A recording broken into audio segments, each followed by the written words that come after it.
La cuestión es que tenemos la maravillosa suerte de contar con dos personas que desgraciadamente saben mucho de la problemática que hay de aplicar los derechos humanos cuando se trata de migrantes que intentan empezar una nueva vida en nuestro país. Contamos con Jaime Rodrigo de la Rucera, abogado de Open Arms, como que conocéis perfectamente a estos marcos humanitarios, y Alejandra Sánchez Sánchez, abogada Solidary Wills, que trabaja sobre todo en Melilla. Bien, esto va a ser algo sumamente práctico porque se trata de una práctica de nuestra asignatura de política criminal que va a moderar nuestro gran especialista en migraciones, que es Manuel Cabezas Vicente. Y bueno, se trata de que sea un debate y que sea una tertulia y que tenemos a dos personas que nos van a hablar, claro, sobre la problemática que aquí nos ocupa. Así que aprovechar muy bien y tomar apuntes para luego cuando pidamos la correspondiente pregunta.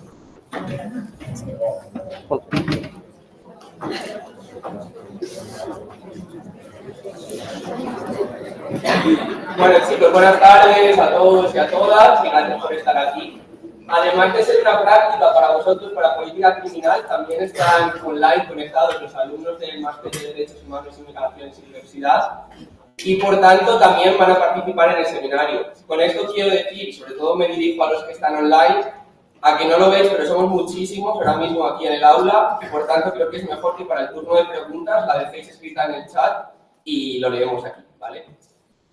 Bueno, como ya os ha comentado Nieves, van a intervenir Jaime Rodrigo de la Rucera y Alejandra Sánchez Sánchez. Van a hablar aproximadamente 45 minutos cada uno y luego abrimos un turno de preguntas, ¿vale?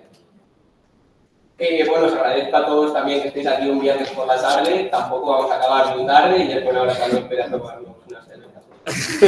Así que, bueno, sin más, voy a pasar a presentar a Jaime Rodrigo de la Rucera.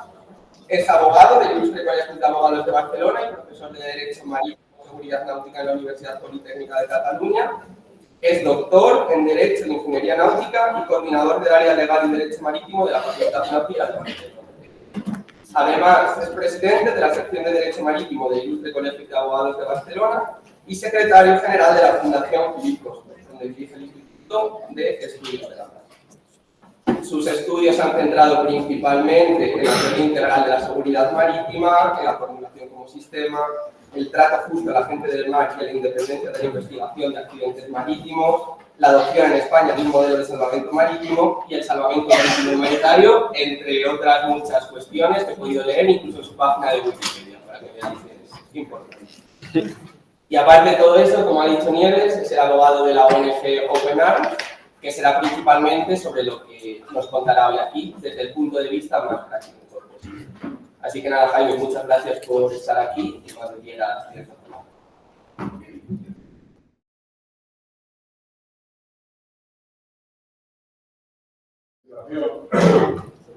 Bueno, como sabéis que era viernes por la tarde, y bueno, en primer lugar, buenas tardes a todos y muy honrado pues, a la Universidad de Salamanca.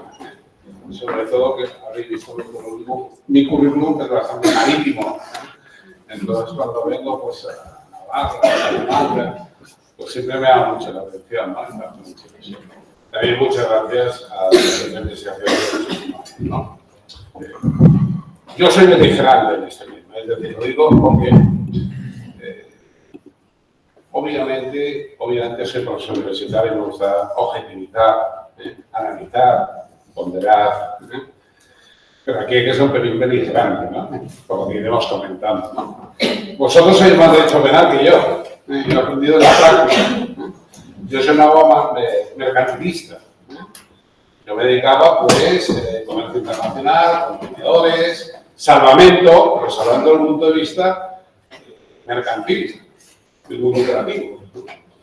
Y mi aparición en ese tema, pues, fue casi humano, ¿no? La detención de un capitán que había sido alumno mío, la decana del colegio de abogados apuntó mi nombre, el embajador no había salido mi nombre, y apareció en la película Open Arms. Es decir, es una historia como muy espontánea, ¿no? A veces es más la vida la que te busca a ti que tú a la vida, ¿no? En mi caso, insisto, cualquiera que vea mis publicaciones, etcétera, no son de derecho penal. Pero si me he visto envuelto, yo diría que afortunadamente afortunadamente. ¿Por qué? Porque evidentemente yo soy dirigente, soy un abogado penal, he llevado todos los procesos generales y la coordinación en diferentes países. Pero al mismo tiempo, he tenido la oportunidad de hablar con las otras ONGs, que son ni más ni menos Médicos Sin Fronteras, Sea-Watch, la Iglesia Evangélica Alemana. Es decir, el drama del Mediterráneo, hablamos del corredor más mortífero del mundo, hoy tapado por la guerra de Ucrania y la crisis de Gaza. Pero hablamos de un auténtico drama, ¿no? Empieza en 2014-2015, yo creo que hay una foto que todos recordaréis, Alan Kurdi, un bebé en una playa, y entonces un momento espontáneo que Europa horrorizante el drama, ¿no? Había una foto de Canarias, de Marbella, los cadáveres en la playa. Y eso conmociona. Y eso es como la historia de Benams. Cuando los socorristas, unos chavales muy deportistas, o sea, vamos a ir, están pasando la película Mediterráneo. Pero es algo bastante análogo a las otras ONGs. Es decir, son reacciones absolutamente espontáneas. ¿Y por qué lo hacían? Porque los estados no lo hacían.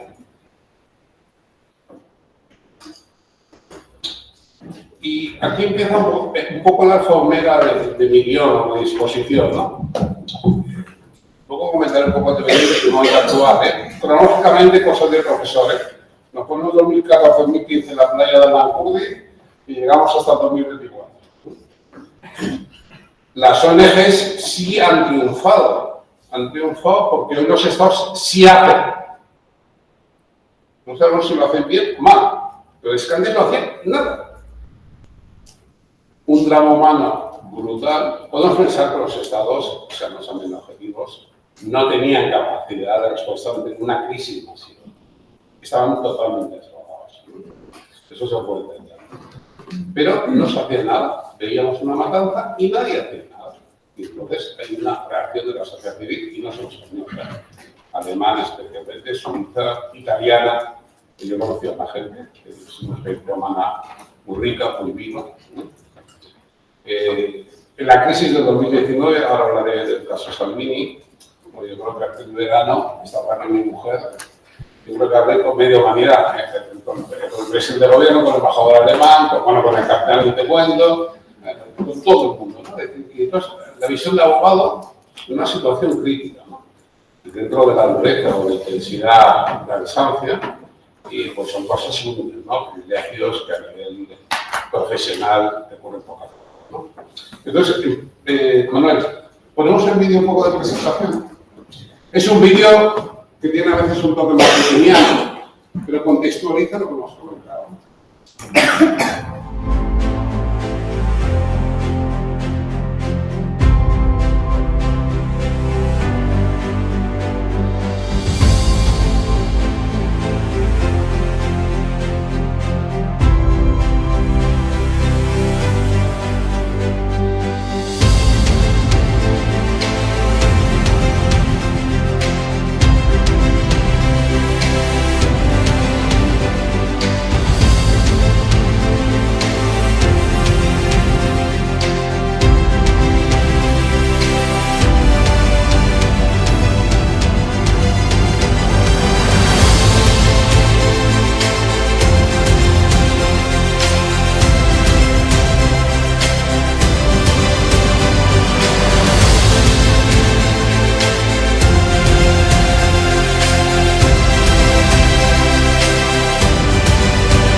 Bueno, sirva este vídeo.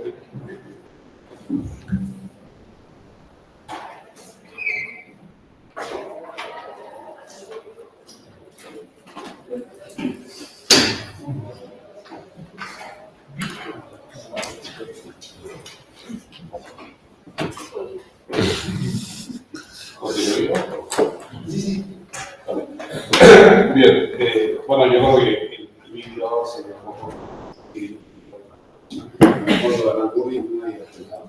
¿Por qué no se hacía nada? Porque los estados esperaban una respuesta de la Comisión.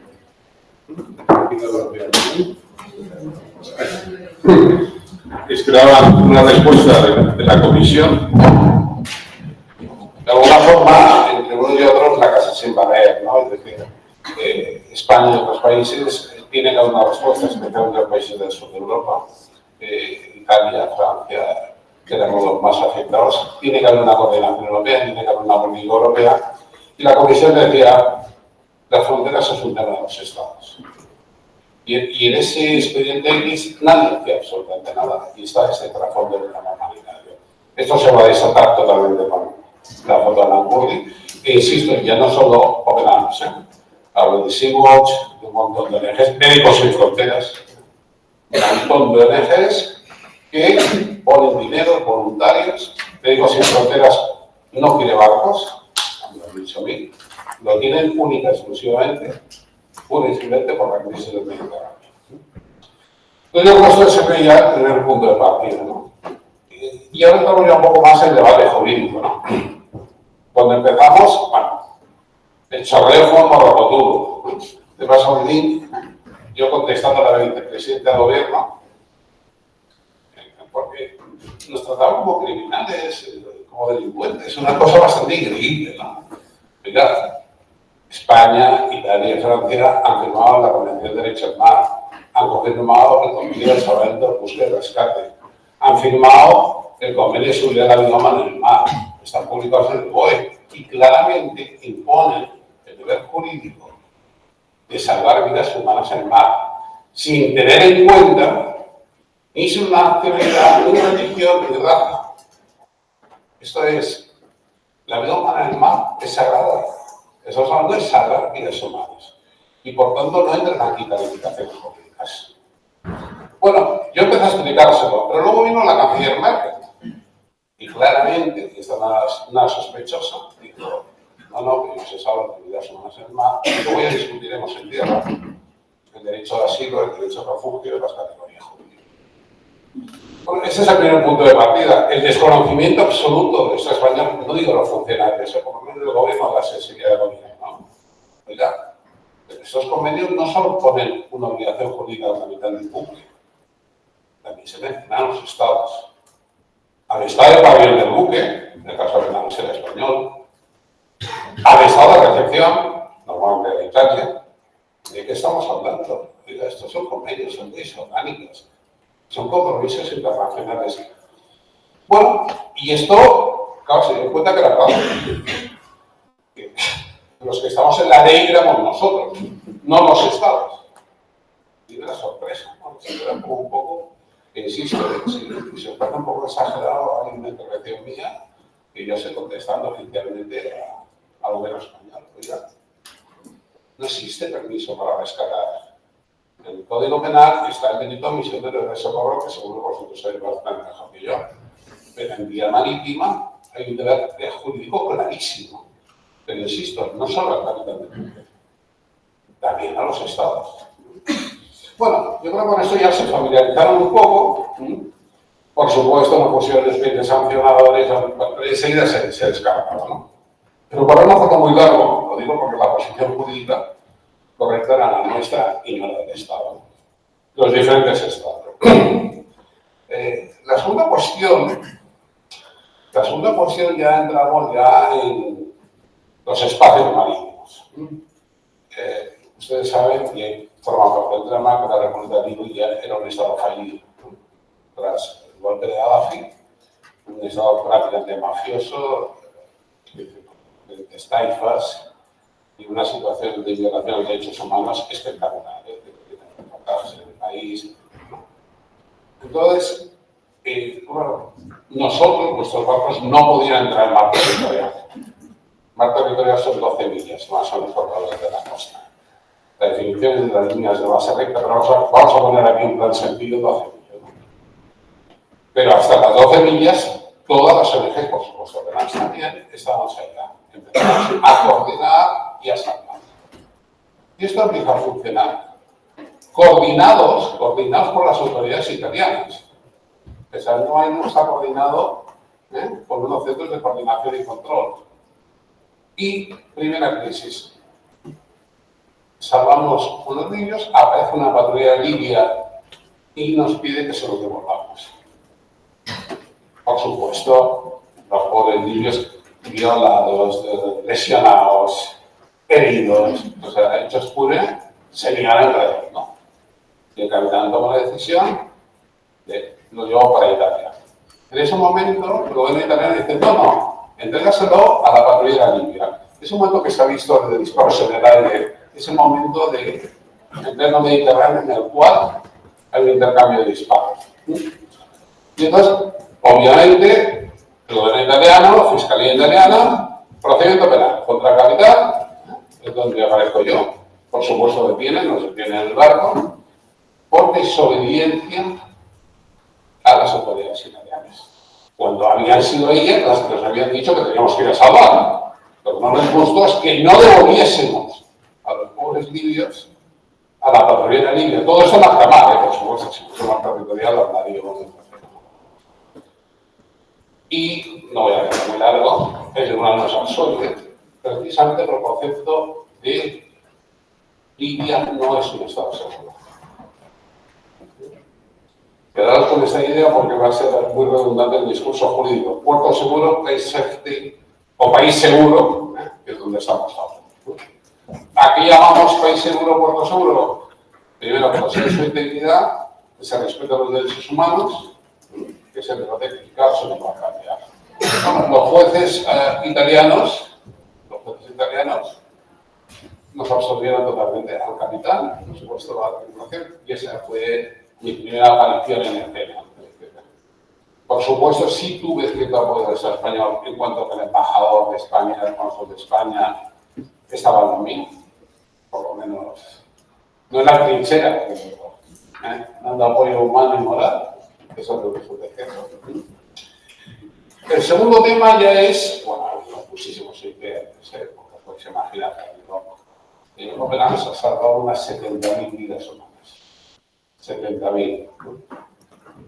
No tenemos ninguna condena ni procedimiento judicial administrativo desde los primeros momentos. Porque también en un determinado momento veías unas fake news espectaculares, ¿no? O sea, unas cosas increíbles. Con lo cual, os animo a investigar las cosas por vosotros mismos, ¿no? Porque es una época muy turbulenta en ese tipo de cosas. El tema más gordo es, y para no hacerlo es el verano del 2019. Hacemos dos salvamentos, uno de 39 y otro de 100 y pico, bueno, al final 147 personas. Por supuesto, siempre en alta mar, con conocimiento de España, a través de Marina Mercante, del Centro de Coordinación Santo Marítimo, con conocimiento y orientación de Italia, del Centro Coordinador Santo Marítimo Italiano, que es militar, guardia costera, un poco del sistema americano. Es decir, totalmente, ahora cuando queremos desembarcar, manda y dice no, italiano, y especialmente el ministro interior, que era Salvini. Bien, ponemos un procedimiento administrativo, el Tribunal Administrativo de Lazio, y Salvini que nosotros estaba planteando la prohibición de entrar a todos los puertos italianos de cualquier manera. Había tenido, si ustedes se acuerdan, la capitán Racret, una chica relativamente joven, es decir, ya había tenido una crisis, ¿no? Y bueno, y ahí empieza la crisis, esta famosa de agosto del 2019. El gobierno era un gobierno muy a la centavapila italiano.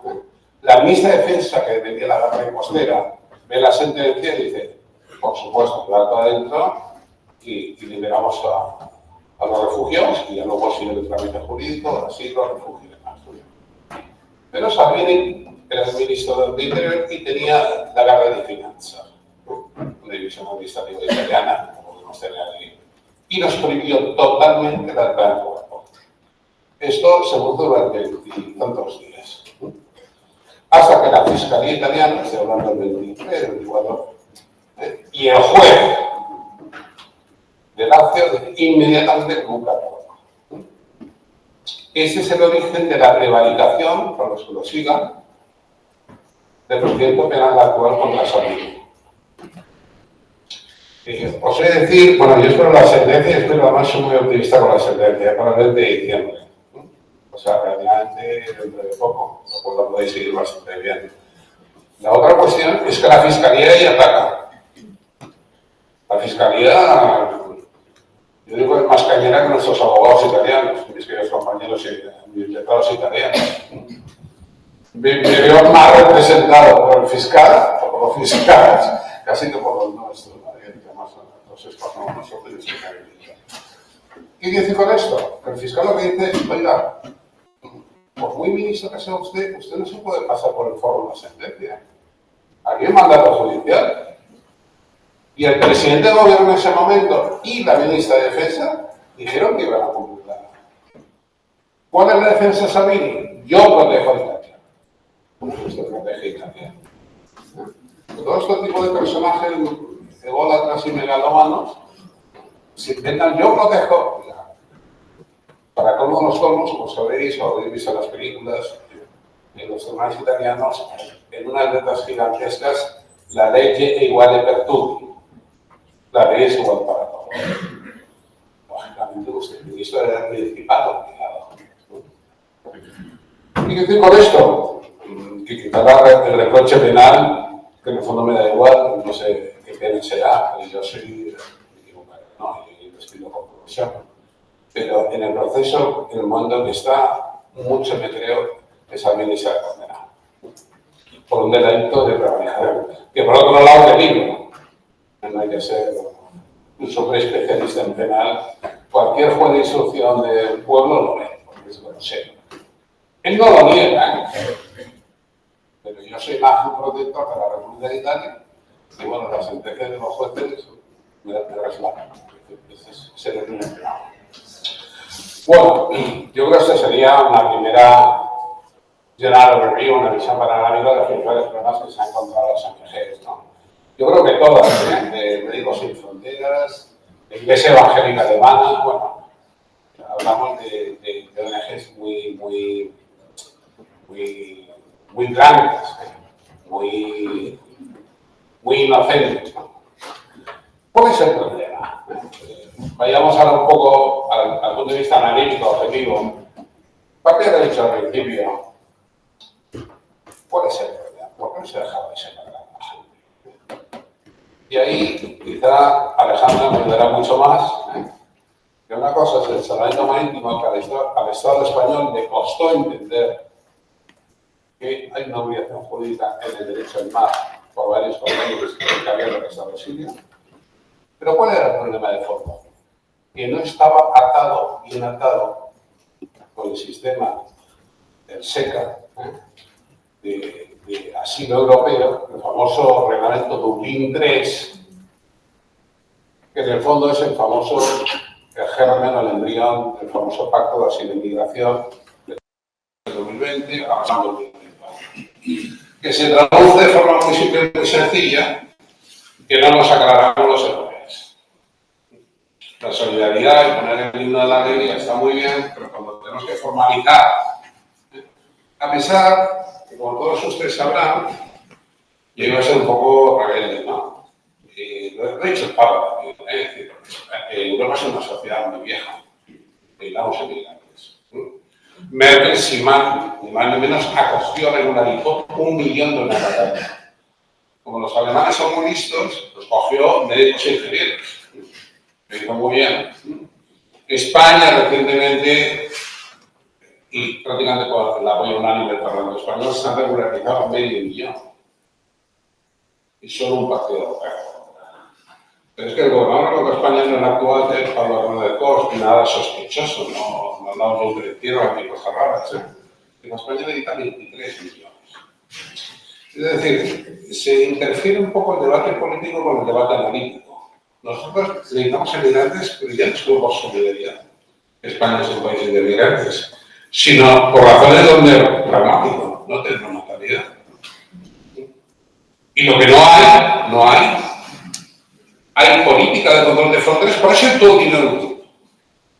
Vallas, cámaras, pero los países nórdicos los integran, los convierten en ciudadanos, aplican la ley, sin ninguna duda, y poco cachondeo. Llegan aquí, los dejamos en la plaza de pueblo, y eso sí, si pedimos helicópteros, Soborrana no se envía. Frontex, Frontex es crónica de un fracaso, al cual la Unión Europea ha gastado miles y miles y miles de millones de euros. Y creo que nadie discute que Frontex es un fracaso, simplemente como es la crónica de emisiones. Vuelvo un poco al punto de... Uno de los problemas jurídicos gordos es que no ha habido una conexión entre el derecho marítimo, para simplificarlo, esa obligación de salvar la vida humana en el mar, con el sistema de asilo. El sistema SECA, el reglamento Dublín III, la armonización del asilo en Europa, imponía que tramitaría el asilo el país en el cual primero se tramitase. Lógicamente, en el caso de los náufragos, obviamente era o era España o era Italia, especialmente Italia. Esa, para jugar a favor de los estados y para ser objetivo, fuerza que no se permitiese ese desembarco. Podrían ser unos argumentos explicativos. Sin embargo, el derecho ha ido ganando. Es decir, hoy Italia está en otro momento. Meloni es mucho más astuta. Hoy no estamos en la época de Salvini, por mis narices, por no crear otra expresión, o cierro los puertos, aquí me toco. No, ahora es mucho más fino. Bueno, es verdad, o sea, el derecho marítimo no se impone en los desplazamientos. Hombre, el principio de no devolución inmediata, el principio hay que cumplirlo. Pero vamos a verlo. Entonces ahora, sobre todo Meloni, donde Pindidosi, no sé, es una video muy grabada, no hice el televisión actual, han hecho pequeñas limitaciones. Cuando una, pongo ejemplos para que se entienda, cuando una ONG participa en una operación de salvamento, solo puede hacer una. Y yo le diré el puerto de San Marco. Se pueden imaginar, si conocen un poco Italia, que todo el mundo la conocerá, si yo salgo de Pozzallo en Sicilia, puerto de San Marco en Génova. Con lo cual, el barco tiene que ir 7 o 8 días para arriba, 7 o 8. Con lo cual tengo neutralizadas las operaciones. Pero ya no violo la ley. Se entiende un poco la astucia. Hemos pasado de un momento muy grosero, casi violento, ahora es mucho más fino. Y también, y ahora volvemos al famoso tema de Puerto Seguro, el nuevo pacto de asilo y migración del 2024, yo creo que Alejandra sabrá más que yo y me lo explicará mucho mejor por sus problemas. ¿Qué se está planteando? Devolverlos a países seguros. A los jueces italianos. Y vuelvo a ser una prueba de la independencia de los jueces italianos. De los de Albania que vuelven. Y entonces son países seguros. Túnez, Marruecos. Es decir, la Unión Europea está expandiendo unos países seguros y además con un incentivo económico de 1.000 euros por inmigrante. La otra jugada italiana, muy a la italiana, insisto, de no respetar el derecho internacional, ahora se respeta, pero de otra forma. La otra jugada fue, bueno, Libia. Vamos a crear la zona de salvamento y rescate libio. Por supuesto, formaremos a los guardacostas libios, por supuesto que los juntamos con dinero y les damos patrulleros de la Armada italiana, por supuesto, las viejas. Ese sistema es tan corrupto, el sistema libio, que no les ha funcionado. Por eso lo trato un poco. pero ha sido también uno de los temas que se han puesto en marcha. Sin embargo, y ahí sí que es más opinable y entiendo que no se puede compartir, la Unión Europea no tiene ideas claras. Von der Leyen y parte de la Unión están mirando un poco el sistema Meloni. Están un poco fascinados con prudencia. También es cierto, y eso os lo aseguro, que lo que te hace ser optimista y ser orgulloso de ser ciudadano europeo, que los tribunales constitucionales y los tribunales son serios, no van a permitir ilegalidades manifiestas. Yo creo que esta sería una visión panorámica. ¿Qué quiere decir con esto? Para ser más pedagógico, que todas nuestras instituciones sagradas, en principio la defunción caliente, que significa que ese refugiado, ese salvado, pueda tramitar una petición de derecho a asilo. El santuario de Mar en el Mar, el tratado de un puerto seguro o un país seguro, se está redefiniendo. Vamos a respetar la ley, vamos a respetar nuestra tradición jurídica europea, de la cual en el fondo nos sentimos orgullosos, pero bueno, vamos a matizarla.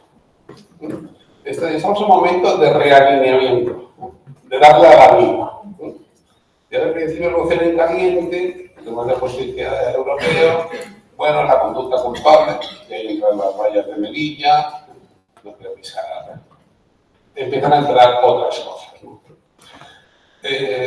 Yo diría que estos son los grandes ejes, que si creo que lo matizamos en el debate, pero de la misma forma que soy pesimista en cuanto que creo que la Unión no tiene una idea clara, está experimentando.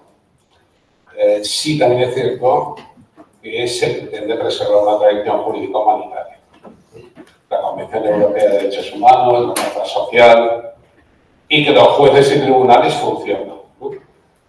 Sin ninguna duda los italianos y los alemanes no llegan los suizos, y los españoles de vez en cuando, para no ser enteramente negativo.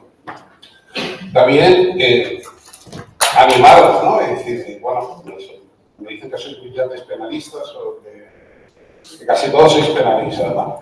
Pero yo creo que aquí hay un trabajo científico académico importante. Un tema que a mí me surgió mucho es el estatus jurídico del personal de las ONGs, que están en un limbo, están en expediente ethics. Ha salido el tema de Grecia. Unos bomberos de Sevilla, unos santos varones de vacaciones, se fueron, como muchos otros chavales o gente joven europea, a Grecia. En la crisis, pues la autoridad griega lo procesaron penalmente porque llevaban, no sé si llevaban un cuchillo, una navaja o una manguera, no sé, una cosa increíble, ¿no? Afortunadamente los jueces los dejaron inmediatamente en libertad. Con Oppenheim, vamos, innumerables ocasiones. ¿Ha pasado algo? ¿Ha tenido una trascendencia penal? No. Pero es un mecanismo de hostigamiento, de limitación. ¿Por qué a un pobre varón, a un sacerdote protestante no tienes 5 días en un calabozo? O un médico, una enfermera. Hablo de gente que he conocido, no apenas. Embarcados voluntarios, por supuesto. Aquí no hay dinero. Para lo que es tripulación marítima, todo lo demás son voluntarios. Médicos, enfermeras, católicos, ateos, de todo tipo de gente. Periodistas famosos, incluye hasta Richard Garces, creo, porque salió al público, ¿no? El barco no. Hubo un poco de calificaciones políticas o de partidos políticos. El barco de Oppenheim fue donación de un millonario vasco, no digo el nombre, pero que es muy de derechas. Es decir, superar horizontes partidistas. Y por supuesto, Médicos Sin Fronteras, la Iglesia Evangélica Alemana, lo podéis imaginar cuáles son sus etiquetas políticas, pero para fue una reacción absolutamente humana y espontánea. Entonces, lo que decir con todo esto, lo brindo, por supuesto, es una sugerencia muy prudente, ¿no? Pero yo sí veo vacíos, y vacíos en la acción humanitaria. Otro vacío, este sí que es más mío que vuestro, un drama que tenemos alguien habló de las todas las ONGs gastan un montón de dinero, donaciones, instituciones, ayuntamientos. Mandamos un caso en Barcelona, de un hospital de los más importantes de Barcelona, que cedió a Haití todas las cunas estas de bebés, estas nurseries. Y claro, toda la cadena logística, todos los donantes europeos se donan equipos hasta que llega la mafia local. Y a la que llega al puerto, en la película Mediterránea sale una escena que es real, que apenas importan unas motos náuticas para salvar y aparece la hora de una turra y dice, oye, de lo mío que... Es decir, toda la acción de solidaridad es importantísima. Pues claro, cuando llega al destino ya no es un territorio mafioso. Entonces, es decir, yo creo que hay sitio también de una forma que hay un hueco legal, ¿no? Y también hay que comentar antes, ¿cuál es el estatus del personal de las ONGs? Si yo fuese vuestro profesor de Derecho Penal, que afortunadamente tenéis suerte y no lo sé, yo pondría ese caso práctico. Oye, cógete la Convención de Ginebra, el personal militar, el diplomático, tal. ¿Qué cobertura jurídica tiene el pobre voluntario que va a hacer una campaña? ¿Qué paraguas legal tiene? ¿Cómo se le puede? Es decir, bueno, yo diría que no, yo creo que he acabado, yo creo que da unas notas más que suficientes, por lo menos para marcar el tema. Pero veréis que yo cuando estaba en la carrera pensaba que estaba todo hecho, ¿no? Y luego he descubierto que está todo por hacer. Ahora ya que soy mayor y tal. Es decir, que hay un millón de interrogantes y que te aburrirás tú antes del derecho, que el derecho se aburrirá de ti. El derecho durará toda la vida. Es una aventura maravillosa, estupendísima. Y a veces lo pasas mal, pero a veces lo pasas muy bien. Y sí, el día que tú has visto o has vivido la capacidad reformadora del derecho, aunque sea de la forma más modesta posible, más humilde, o sea, te sientes empoderado, te sientes con una fuerza, con una condición importantísima. Colar una enmienda, colar una ley, ya no digamos la defensa de un caso. Son experiencias únicas, son experiencias irrepetibles. Y por tanto, como futuros juristas, os animo muchísimo. Oye, sin más, yo creo que ya no tengo mucho rato.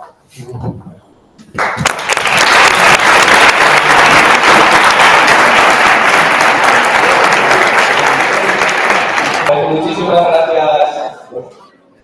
Decía yo porque se lo dejaba Jaime de la cara. Nada, muchísimas gracias Jaime, gracias por ponernos el caso práctico que vais a tener el próximo día. Y nada, voy a introducir a Alejandra, que es de aquí de Salamanca, es abogada de Barcelona, también del Ilustre Colegio de Abogados de Barcelona, y abogada de Solidarity, que es una asociación que nos puede presentar ella bastante mejor que yo, pero que sea por poquito también la conozco y sé del trabajo que hacen, de asesoramiento jurídico, acompañamiento también en grupos de mujeres, labores de denuncia, etcétera, que bueno, entiendo que ahora nos presentará Alejandra. Y nada, aparte de eso es una de mis mejores amigas y me hace muchísima ilusión que esté aquí con nosotros.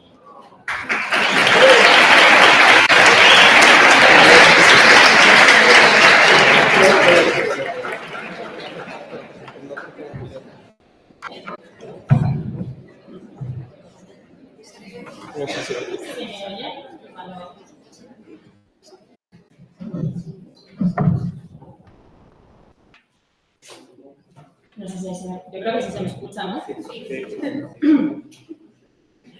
Vale, bueno, me gustaría empezar mi intervención agradeciendo a la Universidad de Salamanca, en concreto al Centro de Investigación de Derechos Humanos y Políticas Públicas, y en especial a Manuel, mi invitación para estar aquí hoy. En primer lugar, por la relevancia personal que para mí tiene volver a la universidad en la que estudié, pero sobre todo por dar un espacio para hablar y reivindicar la defensa de los derechos humanos y, en concreto, de los derechos de las personas migrantes. Espero poder exponer en el tiempo que tenemos la enorme complejidad que impera en la frontera sur de España, basada en la excepcionalidad y vulneración de los derechos más fundamentales, y animar a quien le resuene a ejercer la práctica del derecho en un ámbito tan importante como es la migración. Aunque hoy vengo a hablar en calidad personal como abogada, lo hago dentro de mi trabajo en la Asociación Solidaria WIS, Borders for Human Rights, que desarrolla esa actividad en Melilla. Desde hace casi 4 años trabajamos en la detección de vulneración de derechos a personas inmigrantes y migradas en la ciudad de Melilla, en especial a jóvenes marroquíes que se ven abocados a la situación de gran desamparo en la ciudad autónoma. Desde Solidaria WIS rechazamos la dicotomía entre migrantes económicos y personas refugiadas. Defendemos el derecho a migrar independientemente de los motivos que lleven a las personas a iniciar su proyecto migratorio y exigimos que se respeten los derechos de todas las personas. Creemos que toda migración forzosa debe ser protegida, igual que toda migración libre debe ser permitida. Aunque trabajamos organizadas en distintos grupos de trabajo, tenemos el de intervención educativa, el de documentación y denuncia, en concreto el grupo de jurídico, nos centramos en acompañar y defender a personas en situación normalmente administrativa irregular, tanto en la vía administrativa como en la vía judicial, en sus procesos para regularizar su administración, su situación administrativa, una vez que entran a territorio español. Vale, voy a empezar haciendo un poco el contexto de Melilla como ciudad fronteriza. Melilla es una de las puertas de entrada a Europa y es aquí donde culmina la ruta migratoria del Mediterráneo occidental en territorio africano antes de dar paso al europeo. Ceuta y Melilla son los únicos territorios europeos que tienen frontera física con África. La brecha de desigualdad que abarca los aproximadamente 12 kilómetros de frontera que separan Melilla de Marruecos es una de las más desiguales de todo el planeta. La valla fronteriza de la ciudad de Melilla, construida en el año 1998 con alambre de acero, se compone a su vez de 3 vallas. Comenzando en territorio español hacia territorio marroquí se encuentra la primera valla, que es de 6 metros de altura. Después hay otra valla de 3 metros de altura, a lo largo de la cual existen 300 puertas verdes numeradas, preparadas y utilizadas para la devolución en caliente mediante un sistema de cierre y apertura remoto. Todas estas inversiones se han hecho para la militarización de la frontera, se articulan dentro de la teoría de la securitización. Llamar a la migración una amenaza de seguridad nacional es una preocupación, hace que esta preocupación política requiera medidas extraordinarias. Como dice la antropóloga Andrea Ruiz Barzola, la migración se ha convertido en una cuestión de seguridad nacional, en un instrumento de política exterior y en uno de los principales factores de cambio de las sociedades occidentales. En la actualidad existen varios acuerdos en materia de readmisión de extranjeros, de cooperación de patrullaje marítimo y de control fronterizo que afectan especialmente a Ceuta y Melilla, objeto de un régimen de excepcionalidad debido a su extraterritorialidad geográfica y al interés político subyacente para seleccionar a las personas que están permitidas su migración hacia Europa. No existen vías de entrada seguras para llegar hasta España para aquellas personas que pretenden solicitar protección internacional. A pesar de que la Ley 12/2009, reguladora del asilo y protección subsidiaria, en su artículo 38, establece la posibilidad de pedir solicitar asilo en embajadas y consulados, esto es de facto imposible en la práctica en Marruecos, debido a que el país no lo permite de ninguna de las formas. Así, las 3 opciones que les quedan a las personas para entrar en Marruecos es, bueno, las 3, por no reducirlo a las 2 más habituales, es la entrada mediante el salto a la valla y la entrada a nado, que son prácticas que ponen en peligro la vida y la integridad física de las personas. Las personas que intentan acceder a Melilla, previamente en muchos casos ya han solicitado asilo en las oficinas de ACNUR en Marruecos. Sin embargo, el documento que se les da de referencia es un documento que no tiene ninguna validez y que en muchas ocasiones es destruido por las propias autoridades marroquíes y, por tanto, en ningún caso les protege. Ceuta y Melilla comparten peculiaridades geográficas que se han traducido en anomalías jurídicas, dado que ambas ciudades están fuera del régimen arancelario de la Unión Europea. Aunque formalmente forman parte del espacio Schengen, en su totalidad no es así. El acuerdo de Schengen es un acuerdo por el que se eliminan las fronteras interiores dentro de algunos países, en concreto de la mayor parte de la Unión Europea. y se trasladan dichos controles a las fronteras exteriores. Sin embargo, ¿qué sucede en Ceuta y Melilla? ¿Por qué nos encontramos controles fronterizos interiores entre estos dos enclaves españoles y el resto del territorio nacional? ¿Significa esto que Melilla y Ceuta forman parte del espacio Schengen? La respuesta a esta pregunta es que no, sí que forman parte del espacio Schengen.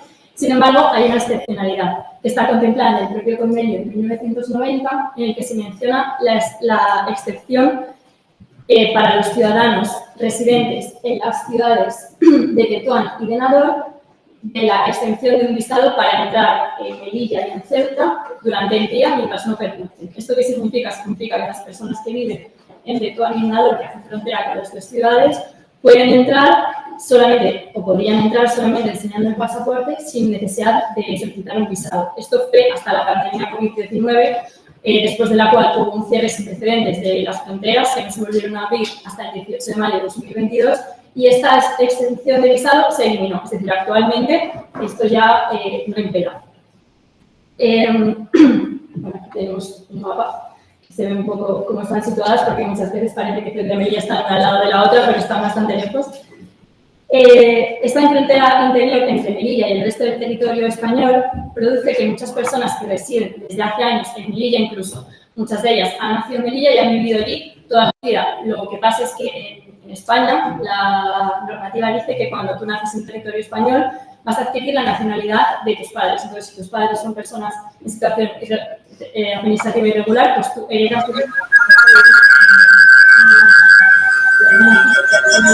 la posibilidad de documentarse. Estas fronteras interiores hacen que no puedan acceder al resto de la península. Por lo tanto, a día de hoy hay muchos niños que están naciendo en Melilla y que no pueden ser documentados. No son filiados, no se puede inscribir su nacimiento y tampoco se expide un pasaporte.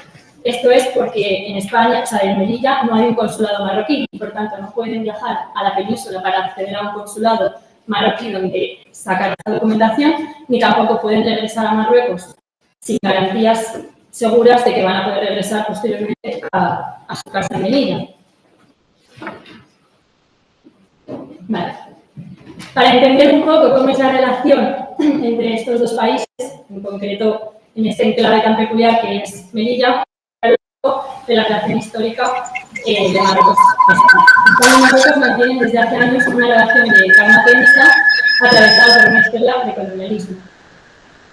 Melilla fue conquistada por los españoles en 1947, a pesar de la resistencia del pueblo rifeño, que es el pueblo indígena que se encontraba en ese momento en el norte de Marruecos, en la zona del Rif, y que en la actualidad la mayor parte de la población de Melilla, ya sean de origen, ya sean españoles o sean marroquíes, sean de origen rifeño.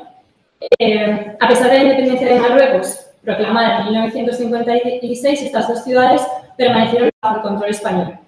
El crecimiento constante de la población marroquí en España genera un temor a la pérdida de la españolidad, o lo que también se llama el miedo a la marroquinización de Melilla.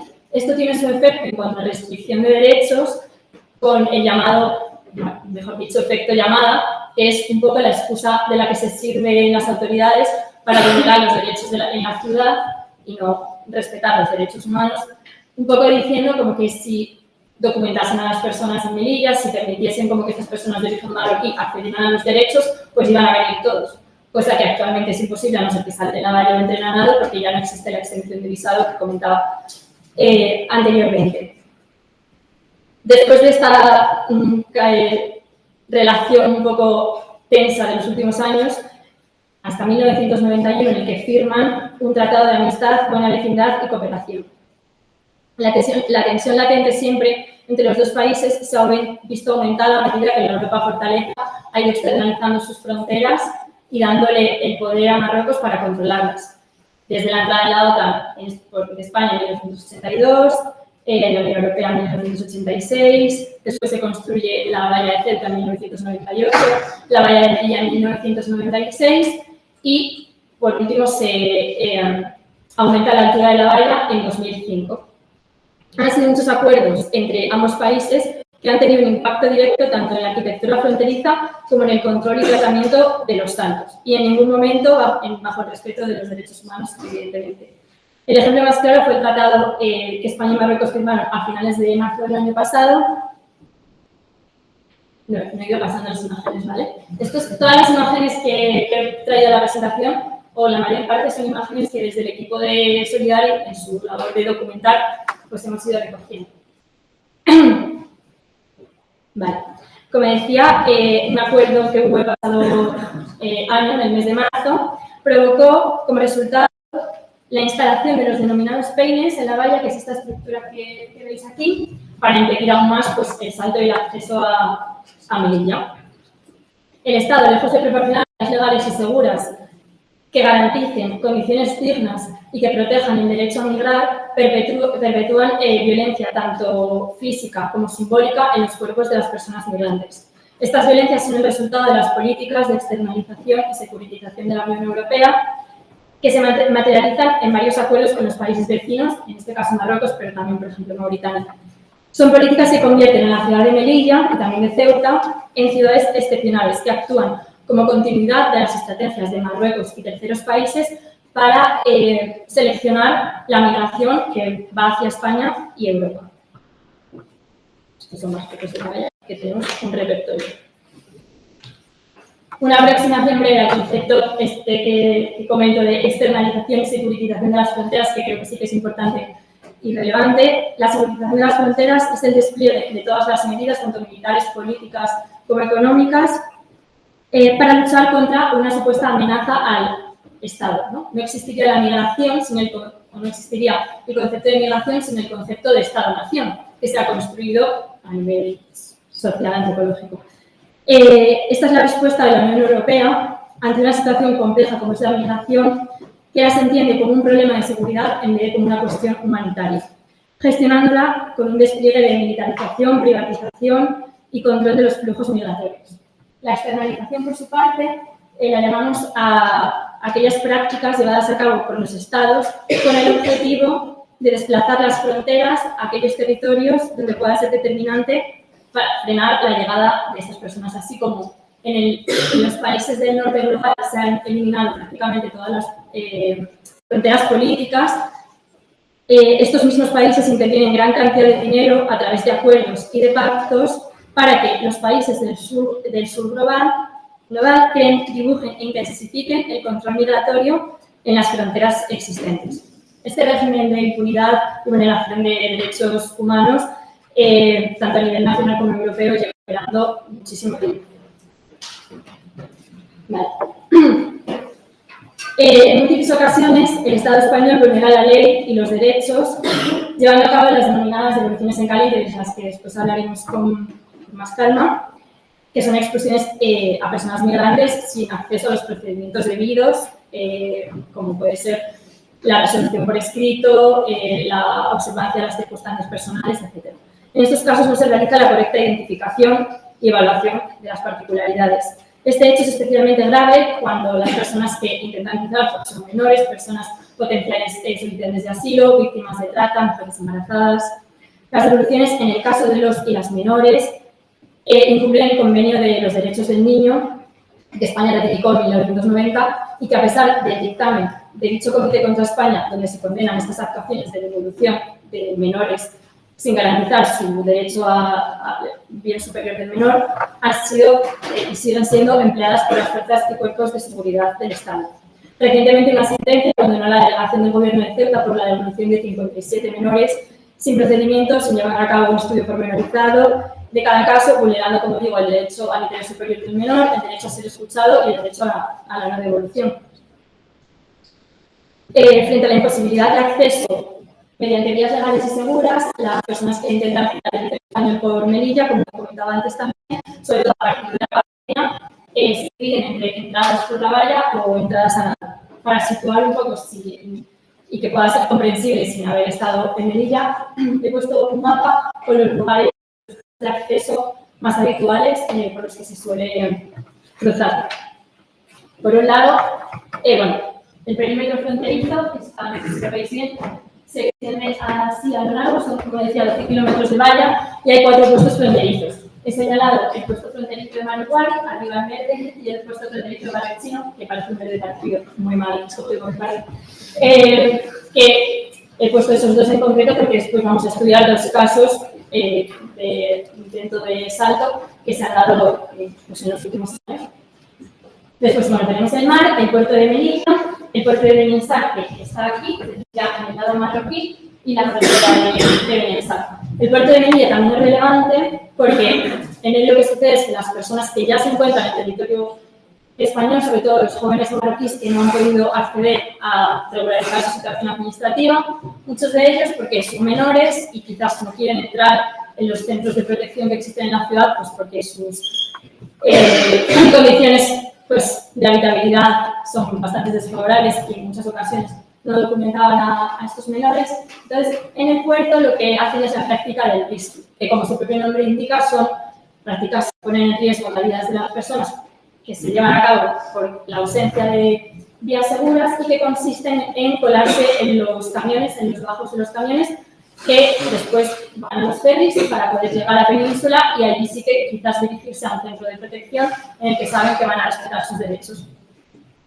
Por otro lado, la ciudad de Beninsar, que es la ciudad colindante, aunque hablamos de nadadores, porque prácticamente Nador y Beninsar son. La ciudad de Beninsar constituye para muchas personas la última etapa de su trayecto migratorio, ya que permanecen provisionalmente esperando el momento para poder cruzar al otro lado. Las rutas migratorias que convergen en Beninsar son diversas. Muchos jóvenes de distintas partes de Marruecos se desplazan hasta Beninsar, donde malviven en alojamientos irregulares o muchas veces en situación de calle. Y por otra parte, también hay personas negras procedentes de países africanos que se desplazan y que se encuentran en una situación de marginalización y discriminación en Marruecos, por lo que están a las afueras de la ciudad o sobre todo en asentamientos en el monte Gurugú. No sé si os suena, pero es un enclave bastante importante. Podemos concluir simplificando una situación tan compleja para que sea comprensible, incluso para aquellas personas que no están familiarizadas con las dinámicas migratorias y características de la frontera norte de África, que por razones de ruta y distancia, las personas en tránsito que entran a Melilla de diferentes maneras. Las personas marroquíes, o los jóvenes marroquíes, porque hablo de jóvenes, normalmente suelen ser hombres, eligen trayectorias individuales por las que la mayoría de las veces entran a nado, de noche, para no ser vistas, y por otro lado, la población migrante de zonas africanas suelen entrar de forma conjunta y entran saltando la valla. El aumento de las entradas a nado, a raíz de que en la pandemia hayan cerrado todos estos puestos fronterizos y toda la situación que os he comentado de que ahora ya no se puede pasar con visado, pues ha ido aumentando. Vale. El puerto de Beninsar es un puerto significativamente militarizado, con presencia de perros y sensores de movimientos. Aquellos que intentan entrar, como decía, nadando, pues tienen que nadar durante 5 o 6 horas para alcanzar la costa española. Aunque es una distancia bastante corta, está muy vigilada por la noche. He expuesto uno de los casos que, como en nuestro trabajo de documentación solidaria, recogemos testimonios de un chico que entró pues, en estas circunstancias. El 26 de julio, 4 jóvenes, 2 de ellos menores, llegaron nadando a las costas del norte de Melilla. La Unidad de Nadador de Derechos Humanos informa que la Guardia Civil las encontró en cuanto salieron de las rocas y del agua en las rocas y las trasladó, negándoles toda posibilidad de solicitar asilo y identificarlos como menores, las trasladó a la puerta de estas que os he hablado antes que existen en la valla, entregándoselas a la policía marroquí para ser devueltas. Hay un vídeo de este suceso que está en el periódico del Faro de Melilla, que todo esto está documentado, aunque no se haya hecho nada más para impedir. A continuación voy a centrarme en las entradas por el perímetro fronterizo. Cuando ocurre un salto en la valla, la Policía Nacional actúa en colaboración con la Guardia Civil, pues llevando a cabo devoluciones contrarias a la normativa, como son los ejemplos de los saltos del 2 y el 3 de marzo de 2022, o los que veremos ahora a continuación, de las que son testigos múltiples vídeos que están difundidos en los medios, pero que al final impera la absoluta impunidad. No, muchas veces no se lleva a cabo denuncias sobre esto. Durante esas operaciones, tanto la policía como la Guardia Civil debe llevar la identificación visible, aunque en muchos casos pues no funciona así. Vale, antes de hablar de los casos en concreto, es importante hacer una diferencia conceptual entre la devolución en caliente y el rechazo en frontera, porque ya no solo como para quien lo escuche por primera vez, sino que a nivel jurisprudencial es un debate bastante actual. Vale, el término de devolución en caliente no existe en la normativa española porque es imposible regular una práctica ilegal. Así, estas devoluciones son el resultado de no aplicar el procedimiento de devolución que está contemplado en la Ley Orgánica de Extranjería, en concreto en el artículo 58. Este procedimiento es aplicable a las personas extranjeras que intentan entrar en territorio español de forma irregular, es decir, sin permiso de estancia o residencia. Procedimiento... perdón, que me he perdido. Vale, estas entradas, que ya sean por vía terrestre, vía aérea o vía marítima, son interceptadas por las autoridades españolas al pisar suelo español.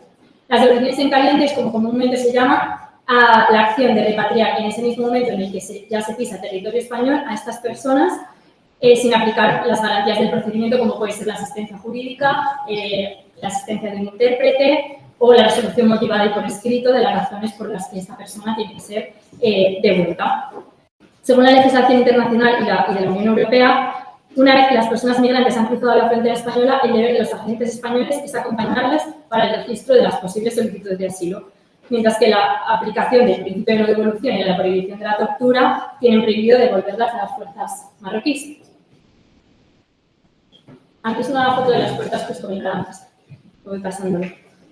Sin embargo, en Ceuta y Melilla, el papel oficial de la Guardia Civil ha sido durante mucho tiempo impedir a toda costa la entrada de las personas migrantes. Para poner en práctica este cometido y eludir sus obligaciones legales, las autoridades españolas han inventado un concepto que es el concepto de frontera operativa o frontera chicle, que, como sostiene Aiten Gonjutu, constituye una ficción jurídica por la que la frontera deja de ser una línea fija para pasar a ser una línea continuamente fluctuante. En consecuencia, el emplazamiento exacto de la línea fronteriza depende en función de la disposición de los agentes de la Guardia Civil en cada caso. Los documentos internos de la Guardia Civil, a los que se han llegado por procedimientos penales relativos a la muerte de personas migrantes en estos intentos de entrar a Ceuta y Melilla, revelan que la frontera operativa se encontraría por tierra definida por la valla interior del perímetro fronterizo, en el caso de las entradas por tierra, y en el caso de las entradas por mar, en la primera línea de defensa formada por los agentes desplegados en el caso de que entren las personas a nado. Sin embargo, en la práctica, solo las personas que cruzan al territorio español y consiguen llegar al centro de estancia temporal de inmigrantes en Melilla están a salvo de ser devueltas en la realidad. Vale. Por otra parte, el término rechazo en frontera tiene su cobertura legal en la disposición adicional 10ª de la Ley Orgánica de Extranjería, que se incluyó porque lo permitió la Ley Orgánica 4 de 2015, que es la Ley de Seguridad Ciudadana, o más conocida como la Ley Mordaza. Esta disposición adicional, esta frontera que contempla, está prevista para las situaciones conocidas como el salto de la valla. Se refiere en concreto a los extranjeros que sean detectados en la línea fronteriza de la demarcación territorial de Ceuta o Melilla, mientras intenten superar los elementos de contención fronterizos para cruzar irregularmente la frontera, podrán ser rechazados a fin de impedir su entrada ilegal en España. En todo caso, el rechazo se realizará respetando la normativa internacional de derechos humanos y de protección internacional de la que España es parte. El criterio para la aplicabilidad de esta disposición lo encontramos en la sentencia del Tribunal Constitucional de 19 de noviembre de 2020, que al analizar y validar la constitucionalidad de estos rechazos, dice que los extranjeros serán repelidos en el espacio de intervallas, estableciendo que esos elementos de contención, por lo tanto, sí que son las vallas, muros o barreras. Sin embargo, no podemos obviar que este precepto regulado en la normativa es de todo incoherente, así como vulnerador de derechos, ya que en el mismo se exige realizar estas actuaciones de contención respetando la normativa internacional de derechos humanos y de protección internacional, cuando, sin embargo, está demostrado, y como lo veremos en los casos de sucesos reales, que en una actuación en la que las fuerzas de seguridad intentan impedir una entrada en territorio español, se usa la fuerza, se usan armas y elementos violentos que de ningún modo son compatibles con el respeto de los derechos humanos y de la libertad para solicitar protección internacional en el momento de acceder a España.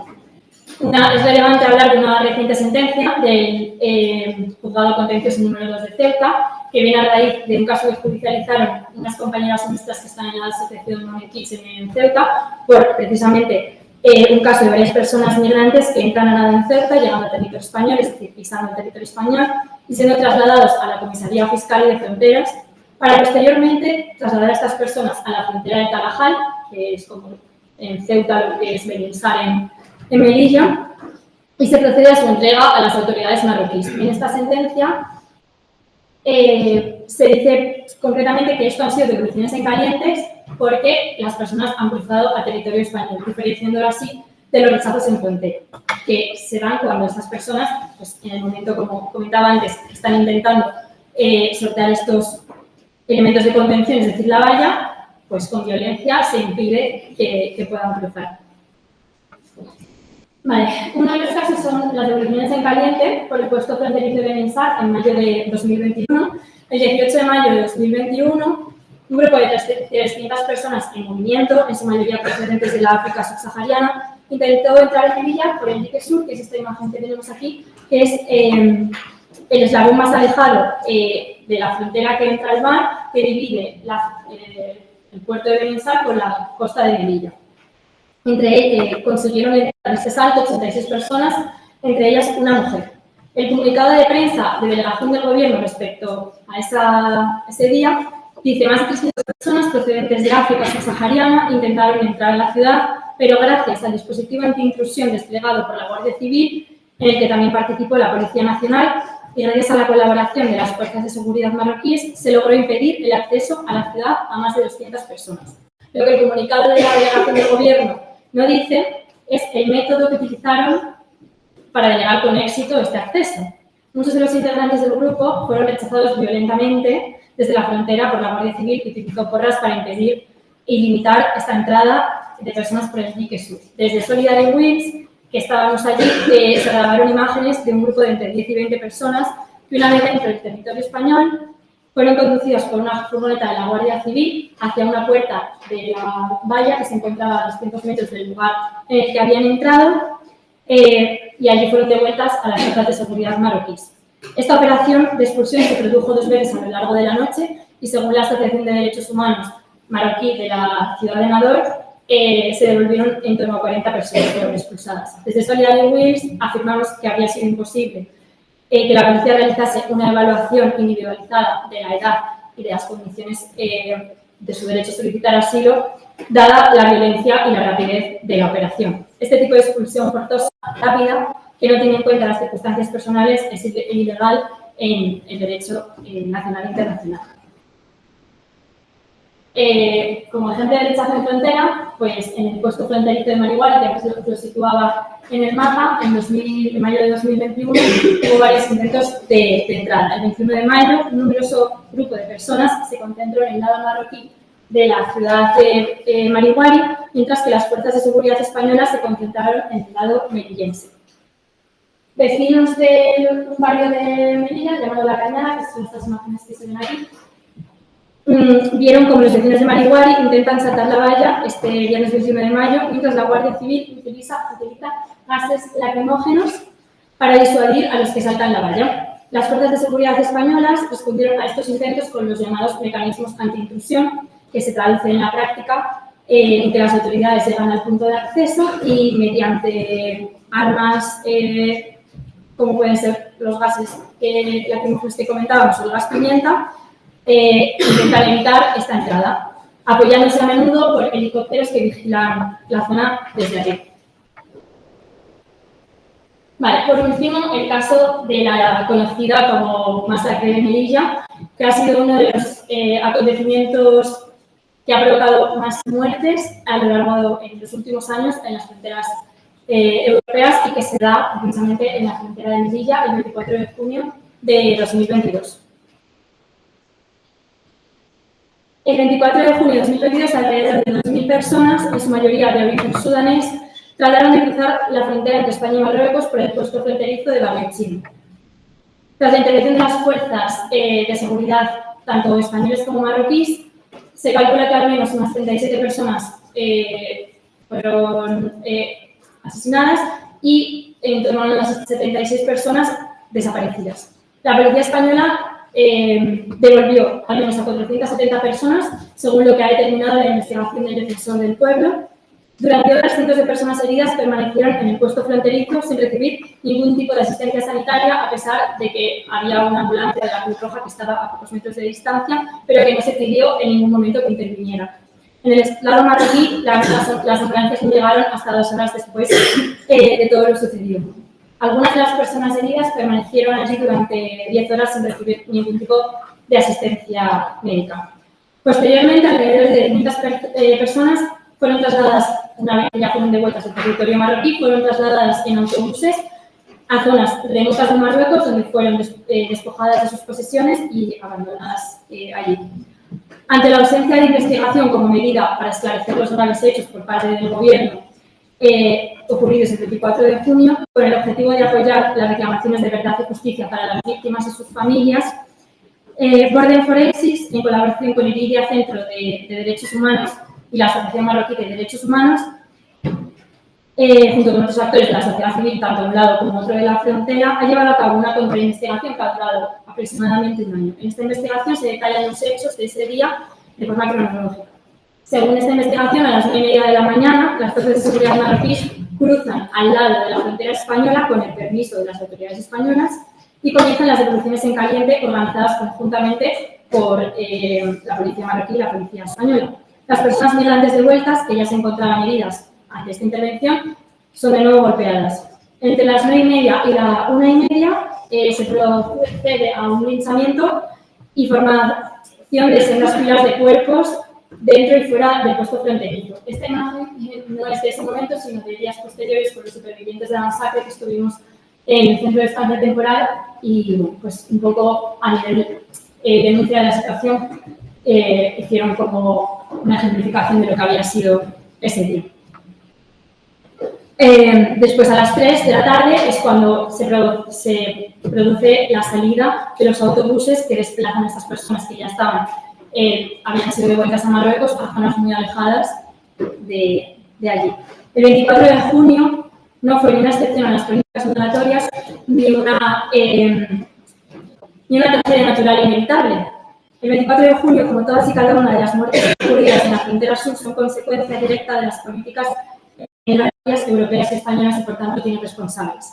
El uso excepcional y mortal del gas lacrimógeno y de las balas de goma, la intervención represiva del lado español, que estuvo sin duda detrás del aumento del número de víctimas asfixiadas y que muestra claramente el nivel de coordinación local entre los dos países. Los gases lacrimógenos marroquíes se mezclaron con los españoles, que se lanzaban en diferentes direcciones opuestas para causar el máximo daño y número de víctimas. Se produjo además una absoluta omisión del deber de socorro, ya que se priorizó el traslado de los cadáveres antes que la atención a las personas heridas, que probablemente no acudió ninguna ambulancia a pesar de estar a metros de distancia y que probablemente se habrían salvado en el caso de ser así. Mostrando así la verdadera cara de las políticas migratorias y de la coordinación española-marroquí. La última información que nos llega sobre esta situación es que 60 de los supervivientes de la masacre que fueron arrestados al otro lado de la valla se encuentran en Nador, condenados a 11 meses de prisión, 33 de ellos, algunos detenidos acusados por supuestos delitos de desobediencia, destrucción de bienes, posesión de armas blancas, lesiones de armas. Finalmente han sido esas 3 personas condenadas a una pena de multa por facilitar y organizar la entrada y salida de personas extranjeras de forma clandestina. En consecuencia, la práctica de las devoluciones en caliente no ha cambiado y continúa llevándose a cabo de forma habitual en las fronteras de Ceuta y Melilla, tanto por tierra como por mar. El principio de no devolución establecido en la Convención de Ginebra sobre el Estatuto de los Refugiados y la prohibición de tortura consagrada en la legislación española no se respeta, ya que ni siquiera se da a los refugiados la posibilidad de solicitar protección. Además de ser contrarias al derecho internacional, la forma en la que estos rechazos en frontera se lleva a cabo atenta contra la dignidad de las personas devueltas, poniendo de manifiesto un total desprecio por la vida de las personas migrantes. A fecha de hoy, más de 2 años después de que ocurrió esta masacre, no existe reparación para las víctimas y sus familias, esclarecimiento de los hechos ni depuración de responsabilidades por parte de los gobiernos implicados, es decir, el gobierno de España y el gobierno de Marruecos. Han sido varias las instancias en las que se ha pedido el esclarecimiento de estos hechos. El ejemplo de ello es Duja Mijatovic, comisaria de Derechos Humanos del Consejo de Europa, que el pasado 13 de julio solicitó información al ministro de Interior, Fernando Marlaska, respecto al papel que habían tenido las fuerzas y cuerpos de seguridad española en esta actuación. Asimismo, 5 expertos del mecanismo internacional, expertos independientes de las Naciones Unidas, pidieron tanto al Ejecutivo marroquí como al Ejecutivo español depuración sobre estas actuaciones. Es importante recordar que, según la sentencia del Tribunal Constitucional del 25 de junio de 2020, cualquier persona que manifieste su intención de solicitar asilo a una autoridad, ya sea un juez, ya sea un agente de policía, debe considerarse automáticamente solicitante de asilo. Y termino con esta imagen que tomé yo misma en la concentración, que me parece muy reveladora.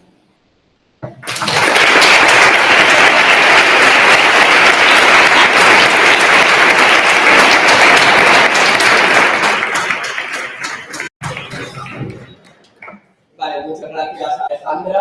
Ahora, si queréis, abrimos un turno de preguntas. Primero respondemos aquí presencial y luego leemos la prensa online, ¿vale?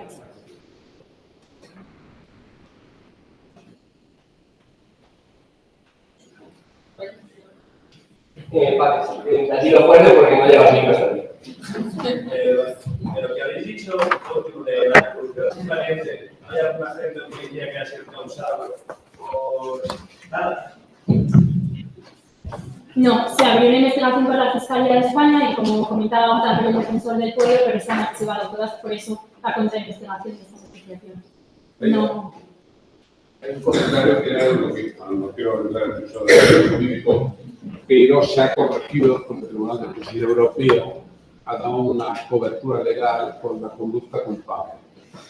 O sea, de una prohibición absoluta de devoluciones en caliente, ahora las fuerzas de seguridad tienen un pequeño paraguas que es sobre una presunta conducta culpable te quitó la posibilidad de pedir el derecho al asilo. Y esto ha sido sancionado por el Tribunal de Justicia Europeo, evidentemente poco de mano.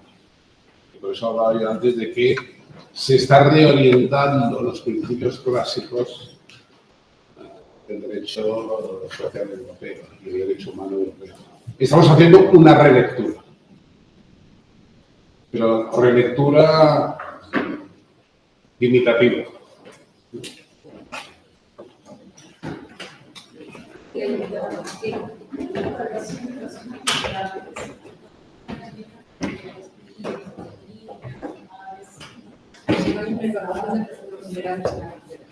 No, porque los procedimientos, como comentaba, son actuaciones policiales muy rápidas y hay algunos casos en los que sí que consiguen entrar al territorio español y que manifiestan o se ve a simple vista que tienen circunstancias de vulnerabilidad, como ser mujeres con niños, que entonces ya sí que se llegan a las oficinas de asilo y se hace a cabo esta intervención, pero generalmente son actuaciones en caliente, entonces no se hace esta individualización.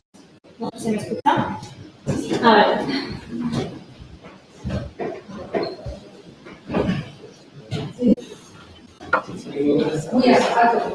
Muy buenas tardes. Quisiera saber cuál es la conexidad entre el principio de la devolución y el derecho a migrar, además de las fuentes que me parece que una de un convenio internacional y la otra vendría de un corte nacional. ¿Cómo se conectan, digamos, ambos temas? La conexidad entre el principio de la devolución y el derecho a migrar. El derecho a migrar, bueno, aquí hay tres categorías, ¿sí? Corrígeme si no. El derecho al asilo. El primer escalón de protección internacional, de protección. Una cosa es la inmigración, que puede ser legítima, y otra es cuando tú estás solicitando protección internacional. Y eso es derecho de asilo, derecho de refugio. Emigrante no hay un concepto de protección jurídica. Cuando digo el concepto de protección jurídica es que no tiene un paraguas legal, un convenio. Que ha citado Alejandra, el Estatuto Jurídico de Refugiados. El refugiado sí tiene una protección legal. Y sí, en base a la Convención Europea de Derechos Humanos, la Carta Social, la Declaración de Derechos del Hombre, yo debo tener la posibilidad, en cualquier circunstancia, de pedir derecho a asilo. Esto es pedir derecho a la protección internacional. Y consecuencias de derecho sacrosanto está la siguiente consecuencia: la no devolución en caliente, porque usted no me deja ni poner el papel, rellenar la instancia. Igualmente, por ejemplo, en casos de menores está intrínseco el derecho a la no devolución, que por eso se han denunciado ante pues, la delegación del gobierno de las ciudades fronterizas, porque no se aplica este derecho a la no devolución en muchas ocasiones. En principio, a los menores hay que respetar el interés superior del menor y el derecho a la no devolución.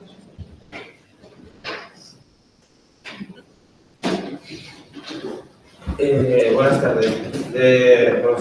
Les quería preguntar que cómo, por ejemplo, se aplica a la hora del protocolo cuando, por ejemplo, uno de estos inmigrantes ejecuta un delito en Europa, tanto bien sea un país europeo o puede ser nacional. ¿Cometen un delito? Sí. ¿Están en situación regular, administrativa o...? Sí, administrativa. Vale, pues cuando están en situación administrativa regular, como cualquier ciudadano español que se regula en el Código Penal, pero además existe también un procedimiento sancionador, es decir, para las personas que somos nacionales españolas, simplemente tenemos una condena penal, simplemente, y ya se queda ahí, pero si eres una persona extranjera, aunque estés en situación de irregularidad, si has cometido una condena de más de un año, o sea, si te han interpuesto una condena superior a un año, te pueden interponer un procedimiento sancionador administrativo de expulsión por el cual esto se supone que no es una pena, sino una medida administrativa por la que te extinguen la residencia que tengas en ese momento y te abren un procedimiento de expulsión, que un procedimiento de expulsión no es ni un procedimiento de devolución como el que hablaba anteriormente, sino un procedimiento administrativo con sus fases en las que un abogado pues tiene que recurrir en primera instancia, segunda instancia, pero esto, claro, solo le pasa y les atraviesa a personas migrantes. Se entiende la diferencia, ¿no? Tienes tutela judicial efectiva. Por no decir que tener antecedentes penales te complica muchísimo la residencia y la renovación si la tienes. Sí. Es una de las condiciones para no la ley. Sí. ¿Los puertos seguros los determina la Unión Europea en conjunto o cada país firma un tratado como, por ejemplo, Reino Unido lo hizo Portugal? No, el concepto de Place of Safety es de la Convención de Búsqueda y Rescate, la Convención SAR del 79, se lo colocó en las enmiendas del 2004, lo puedes ver en internet por facilidad. El puerto seguro a efectos de derechos humanos es ese puerto en el cual los salvados pueden ser desembarcados con seguridad personal. Mientras que cuando hablamos de país seguro, ya no vuelvo a llamarse a esta época Meloni, es que sea un país seguro en su totalidad y que se respeten los derechos a las diferencias y la protección vulnerable. Eso es un matiz jurídico, tiene su complicación, ¿no? Y de hecho, venimos a leer el periódico, es decir, ¿por qué los jueces de Roma tumban el decreto de Meloni con los albaneses? Pues que mandaron a Albania y han reformulado el decreto.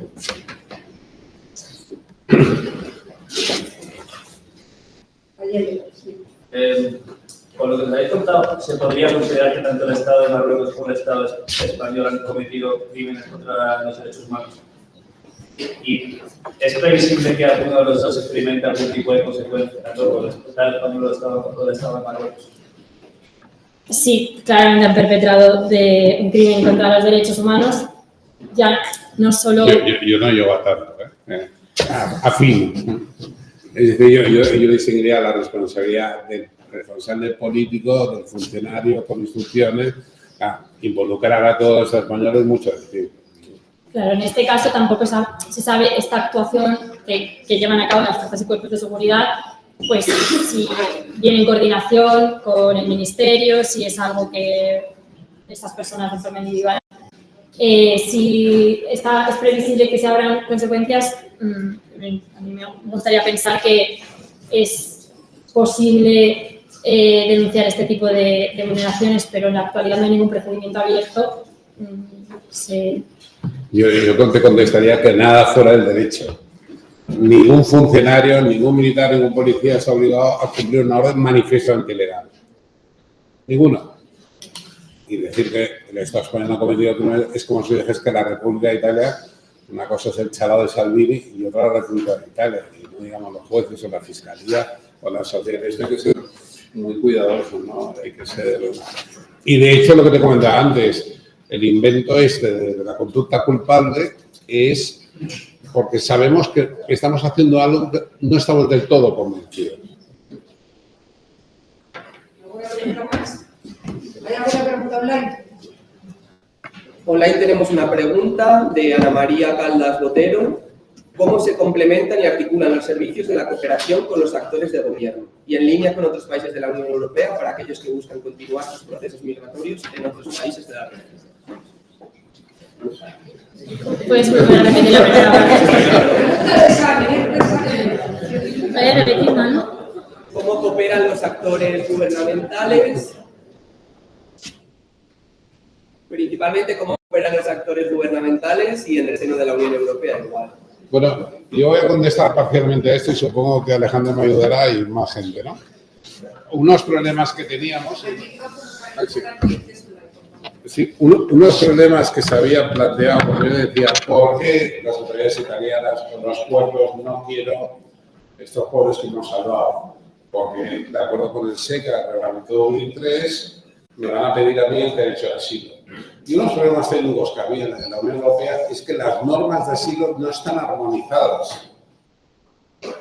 Ojo, cuando yo he dicho de una forma un poco alegre, la Unión Europea no sabe muy bien un problema técnico que existe real, un problema instrumental, es que los países no tienen armonizadas. Oye, tenemos Erasmus, tenemos un espacio europeo, pero no tenemos un sistema de asilo armonizado europeo. Con lo cual, y creo que he entendido que la pregunta era parcialmente eso. O sea, Alejandra, si quieres añadir algo más. La coordinación, ¿no?, entre las distintas autoridades. La coordinación es como la coordinación. No la... ¿Alguna pregunta más, Manuel? Yo tengo una pregunta más, ya para cerrar, y es que en la práctica, y en los últimos años, ha estado enviando botes, digamos, desde su tierra hacia los botes donde se encontraban los migrantes para desembarcar exclusivamente a aquellos migrantes que se encontraban en una situación de vulnerabilidad, que existiera verdaderamente un derecho, ¿vale?, de desembarco, amparándose en que otro puerto seguro de la Unión Europea podría realizar este desembarco. Por tanto, ¿existe verdaderamente un derecho real de los estados de desembarco en sus puertos? Bueno, yo he empezado, y quizá para mí sería la conclusión, ¿no? Yo he dicho que las ONGs hoy en día no es el objetivo, ¿no? Pero de la misma forma que hemos puesto la película y hemos dicho, las ONGs muy diferentes, de diferente morfología, se mueven porque nadie hacía nada, es la razón de la Sociedad Civil Europea, sí que han conseguido que hoy Italia, hablo de la Marina Italiana, de la Guardia Costera Italiana, esté salvando en su mar territorial. Con lo cual, pongamos todo blanco sobre negro. Sasemar, que se llama la unidad, en Canarias están sobrepasados. Es decir, trabajan 200 horas diarias todas las embarcaciones, absolutamente lo que tienen, es un servicio público español. Es decir, soy partidario de criticar a los estados cuando hay que criticarlos y a veces no. Entonces, esa aparición de las ONGs en una situación que era flagrante, bochornosa, sí ha tenido. Es más, la prueba del 9 o la prueba objetiva es que hoy las ONGs y sus embarcaciones están teniendo menos actividad. Es de fácil verificación.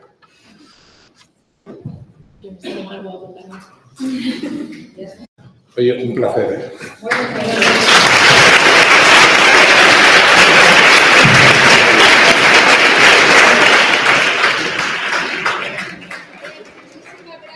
Muchísimas gracias a Jaime, muchísimas gracias a Alejandra y muchísimas gracias a Manuel, que